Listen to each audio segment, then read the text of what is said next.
ভাল লাগিছে যিহেতু আৰু অকণমান আগুৱাই যাব পাৰিলেহেঁতেন। ভাল লাগিছে, ভালকে পাছ হৈ গৈছে। আমি তাকে ভাল লাগিছে শুনি। তাই ইমান ধুনীয়াকে জৱাহৰ নৱোদয় বিদ্যালয়ৰ পৰা মেট্ৰিকত 87.4% লৈ পাছ কৰিছে।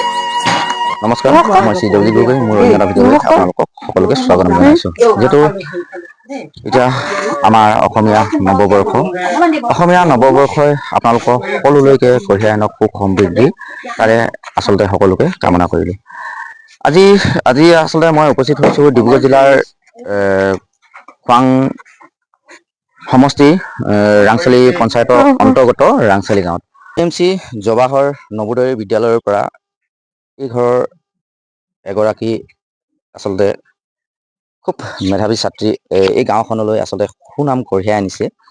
তো সেইটোকে ময়ো আহিলোঁ তেখেতক সম্বৰ্ধনা এটা জনাই যাওঁ। আচলতে তাই কেনেকৈ পঢ়িছিল, কেনেকৈ কি কৰিছিল, মা দেউতাকৰ সেই অনুভৱ কেনেকুৱা আচলতে আমি জানিবলৈ চেষ্টা কৰিম আৰু তেখেতৰ লগতো দুই এষাৰ পাতিবলৈ চেষ্টা কৰিম। আহক তেনেহ'লে তেখেতৰ লগত কথা পাতোঁ। যিহেতু এতিয়া কি বুলি ক'ম, আচলতে হিমাদ্ৰিজা গগৈ আচলতে আমাৰ ৰাংচালিবাসীৰ কাৰণে গৌৰৱ আচলতে কঢ়িয়াই অনা হিমাদ্ৰিজা গগৈক আচলতে তেখেতক মই মোৰ ফালৰ পৰা সম্বৰ্ধনা এটা জ্ঞাপন কৰিছোঁ। তেখেতৰ উজ্জ্বল ভৱিষ্যত ধন্যবাদ। কামনা কৰিছোঁ। আচলতে আমি হিমাদ্ৰিজাৰ পৰা আচলতে জানিবলৈ চেষ্টা কৰিম তাই কেনেকৈ কোনখন স্কুলৰ পৰা পঢ়িছিলে, কেনেকৈ আচলতে পঢ়ি ওলাই গৈছিলে, এই সকলো কথাখিনি তেখেতৰ পৰা অলপ জানিবলৈ চেষ্টা কৰিম। তুমি কেনেকৈ আচলতে কোন স্কুলৰ পৰা প্ৰথম পঢ়িছিলা, কেনেকৈ তাত যিখিনি পঢ়ি থকা আচলতে ল'ৰা ছোৱালী আছে হয়। তেখেতলোকক যদি দুআষাৰ কৈ দিয়ে কেনেকৈ পঢ়িছিলে কি নাই, এইখিনি কৈ দিলে তেখেতলোকো আচলতে ভাল পাব। হয়, মই প্ৰথমতে মৰাণ জাতীয় বিদ্যালয়ৰ পৰা মোৰ শিক্ষা আৰম্ভ কৰিছিলোঁ। তাৰপিছত অলপ সেই লকডাউনৰ সময়ত অলপ অসুবিধা হোৱা কাৰণে ঘৰুৱা এই দুলীয়া লাহোৱাল তালৈ আহিছিলোঁ। তাৰপিছত তাৰ পৰা মই নৱোদয় এক্সামৰ কাৰণে প্ৰিপেৰেচন চলাইছিলোঁ। মই এখন কিতাপ কিনিছিলোঁ আৰু এনেকে কোনো বাহিৰাগত টিউচন বা একো লোৱা নাই। তেনেকে কিতাপখন লৈ পাছ কৰিছিলোঁ 6ৰ পৰা। আজি 10 পাই মেট্ৰিক পাছ কৰিলোঁ। এই পঢ়া সময়কণ তুমি কেনেধৰণে আচলতে পঢ়িছিলা অকণমান যদি কৈ দিয়া, সময়কণ কেনেকে উলিয়াই কেনেকে পঢ়িছিলা? মই বেছিভাগ ৰাতিপুৱা নপঢ়িছিলোঁ, মই ৰাতিয়ে পঢ়িছিলোঁ। ৰাতি বেছি সময় পাইছিলোঁ। তাত স্কুলত ইমান ৰাতিপুৱা পঢ়িবলৈ সময় নহয় যদিও অলপ ৰাতিপুৱা পঢ়ি বেছিভাগ সময় ৰাতিয়ে পঢ়িছিলোঁ। ৰাতি অলপ দেৰি হয় 12টা 1টা তেনেকুৱা টাইম। মানে ৰাতিপুৱা সময়ত আচলতে পঢ়াত খুব কম সময় পোৱা যায় চাগে। যিখিনি সময় তুমি উলিয়াইছিলা বিশেষকৈ ৰাতিলৈহে পঢ়িছিলা। ৰাতিপুৱা মানে এইবোৰ ৰুটিন ফল' কৰি থাকোতে মানে অলপ সময়টো কম হৈ গৈছিলে। হয়। পঢ়াৰ প্ৰতি আচলতে আগ্ৰহ লাগিব, আগ্ৰহ থাকিলেহে আচলতে আগবাঢ়ি যাব। এতিয়া উঠি অহা নতুন প্ৰজন্ম পঢ়ি থকা ল'ৰা ছোৱালীসকলৰ কাৰণে কি ক'ব বিচাৰিব দুআষাৰ মান যদি কয়? মই নৱপ্ৰজন্ম খিনিৰ কাৰণে ক'ব বিচাৰিম, তেওঁলোকে যিটো ক্ষেত্ৰত আগুৱাই যাব বিচাৰে সেইটো ক্ষেত্ৰত আগুৱাই গলে বেছি ভাল। কাৰণ নিজৰ মনৰ যিটো ভাল পোৱা বস্তু সেইটো কৰিলে বেছি ভাল হয়, বেলেগৰ কথা শুনি বেলেগ কিবা কৰাতকে। আৰু আজিকালি যিহেতু এডুকেশ্যনটো বহুত ইম্পৰ্টেন্ট হয়, দৰকাৰ হয়, যদিও বাকী খেল জগততো বহুত খিনি আগবাঢ়ি যাব পাৰি। হ'লেও পঢ়াটো লাগে। তথাপিও মই কৈছো যে যি মানে চাবজেক্টত তেওঁলোকে নিজৰ ইচ্ছা অনুসৰি যিটো কৰিব বিচাৰে সেইটো ফালে আগুৱাই গলে বেছি ভাল হয়। কাৰণ বেলেগৰ কথা শুনি কেতিয়াবা কিছুমানে পস্তায়। হয়, ঠিকেই। খুব সুন্দৰ কথা দুটা আচলতে জানিব পাৰিলোঁ আমি। যিহেতু মই ভাবোঁ আপোনালোকে এই কথাখিনি ভণ্টিয়ে কোৱা কথাখিনি আচলতে আপোনালোকে গুৰুত্ব দিব। অৱশেষত তোমালৈ অশেষ ধন্যবাদ জ্ঞাপন কৰিছোঁ, তুমি আগুৱাই যোৱা। আপোনালৈ ধন্যবাদ। আৰু এই ক্ষেত্ৰত মা দেউতাকৰ আচলতে অনুভৱ কেনেকুৱা, তেখেতলোকে কি ফিল কৰিছে, অকণমান মা দেউতাকৰ পৰা আচলতে জানিবলৈ আমি চেষ্টা কৰিম। আহক তেনেহ'লে ভিতৰলৈ। মাক কলৈ গ'ল?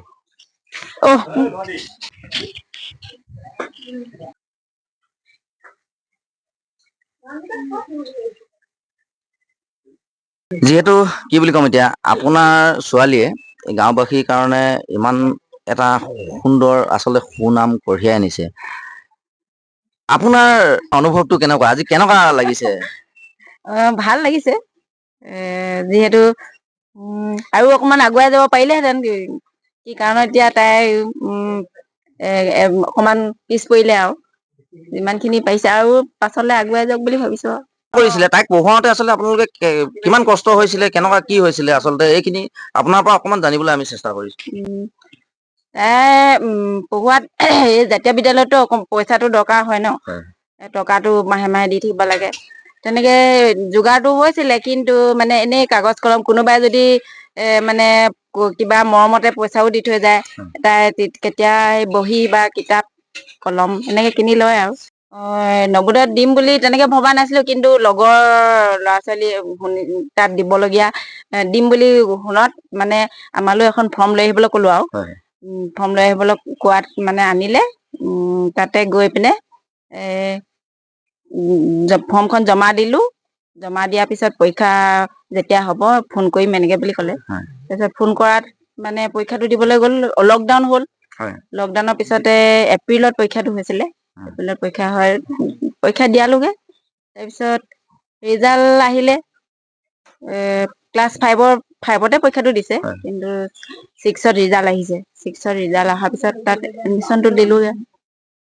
যিহেতু এইফালে বৰমাক আছে, বৰমাক খুব আচলতে ব্যস্ত হৈ আছে তেখেতে তৰকাৰী বনোৱাত। তেখেতৰ অনুভৱটো অকণমান আমি আচলতে জানিবলৈ চেষ্টা কৰিম। আজি তাই যে ইমান সুন্দৰকৈ আচলতে উত্তীৰ্ণ হ'ল, আপোনাৰ অনুভৱটো কেনেকুৱা? মোৰতো বহুত ভাল লাগিছে, ভালকে পাছ হৈ গৈছে। আমি তাকে ভাল লাগিছে শুনি, ভালে কুশলে যে পাছ হৈ গুচি গ'ল, বহুতখিনি ভাল লাগিছে। কিমান বহুত কষ্টও কৰিলে তাই, পঢ়া শুনা ভাল লাগিলে বাৰু পাছ কৰিলে। গাঁৱৰ জ্ঞাতিখিনিও ভাল লাগিছে, গোটেইখিনিয়ে ভাল পাইছে পাছ কৰাত। এতিয়া তাকে আয়োজন এটা কৰিছো আৰু গোটেই ৰাইজৰখিনিয়ে মিলি জুলি। সঁচাই ক'ব লাগিব, ইমান এটা সুন্দৰ আচলতে পৰিৱেশে বিৰাজ কৰি আছে, আচলতে কি বুলি ক'ম। এতিয়া আমি এতিয়া খাই বৈহে যাম আৰু। এইফালে বৰমাক আছে, বৰমাকৰ পৰা অকমান দুটা কথা আমি জানিবলৈ চেষ্টা কৰিম। এই আমাৰ এয়া হিমাদ্ৰী গৈ ভতিজা ছোৱালী, তাই ইমান ধুনীয়াকে জৱাহৰ নৱোদয় বিদ্যালয়ৰ পৰা মেট্ৰিকত 87.4% লৈ পাছ কৰিছে। তাই ভাল লাগিছে আজি তাই এনেকুৱা ৰিজাল্টৰ কাৰণে, গাঁওখনৰ কাৰণে সুনাম কঢ়িয়াই আনিলে। বা ভৱিষ্যতেও যাতে তাই এগৰাকী সুনাগৰিক হয়, আমি তাইক আশীৰ্বাদ কৰিছো, গাঁওবাসীয়ে আশীৰ্বাদ কৰিছো আৰু।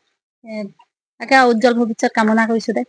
এয়া আজি ফূৰ্তিতে গোটেইখনে খানা আয়োজন কৰিছে, তাকে লাগি আছো এতিয়া আহি আৰু। এয়া ভৱিষ্যত তাই উজ্জ্বল হওক আৰু তাকে কামনা কৰিছো। আমি আচলতে সকলোৱে কামনা কৰিছো, আচলতে তাই যি মনত হেঁপাহ আচলতে লৈ আছে, সেই হেঁপাহ আচলতে তেখেতৰ আশা আচলতে সেই আশাবোৰ পূৰণ হওক, তাকে আমি সকলোৱে কামনা কৰিছো। ধন্যবাদ।